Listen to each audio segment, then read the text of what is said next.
absolute worst to that point that I would cry because I felt like I would never understand math. And back in those times, I had to pass math in order to go to the next grade or I would fail. On the first day of school, he talked to us about life, our future, more than he talked about the rules and regulations for his classroom.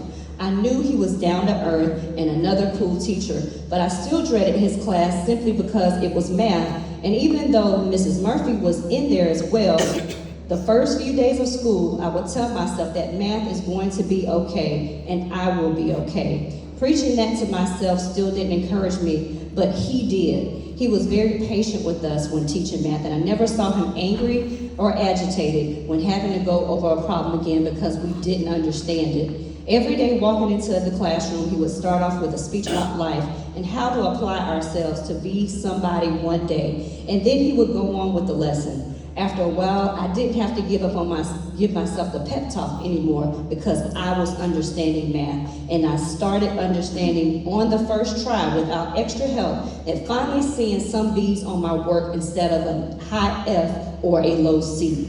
Surprisingly, I started looking forward to going to his class. And I mean, there were cool people in there and I was determined to see what he was going to teach next and to see if I can get it on my own. I started challenging myself in my head and I was happy with the outcome until the criterion reference competency test started approaching. And I started getting nervous because it was easy for me to forget everything I learned in math.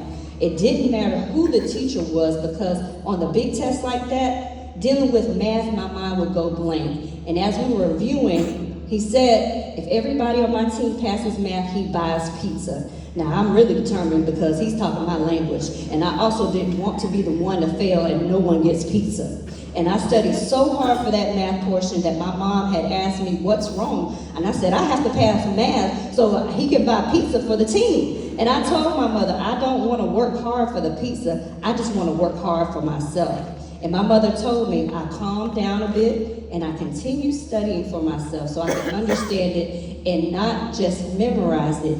And the day of testing, I told myself that I was going to pass this test. I took my time so much that everybody in class was knocked out and asleep, and I kept going back and forth in my packet, making sure I didn't miss anything. Weeks later, our test scores came back. I was super nervous to the point that I wanted to go to last to see my score. And the teacher handed me the paper, and when I looked at my score, my heart dropped instantly. Not only did I pass, but I was above average. My score was higher than some kids that would get all A's all year long. And I was happy to that point that I didn't even care about the pizza party anymore, even though I had several slices once that day arrived. Not only that, but I passed this class with a B. A B was never my final grade in math. I was extremely proud of myself and so thankful I had a teacher like him who spoke life into us, not knowing if we were taking it serious or not. Many years later, I will be working at Bradwell Institute, and I would see him. I would see him and say to myself, the students in the classroom are very lucky. When he sees me, he's still speaking life into me. Girl, you got a degree. Go ahead and be a teacher. It's your turn now. For 2 years straight, every time he sees me, he would talk to me and tell me to go ahead and be a teacher. And so next year, I'm determined to be one. And still to this day, I still have my CRCT math score tucked in my memory box. And ever so often, I'll go through the box and see my test score. That test score is one of my biggest motivations in life because I had a teacher that was patient with his students, not knowing that they were battling on a daily basis.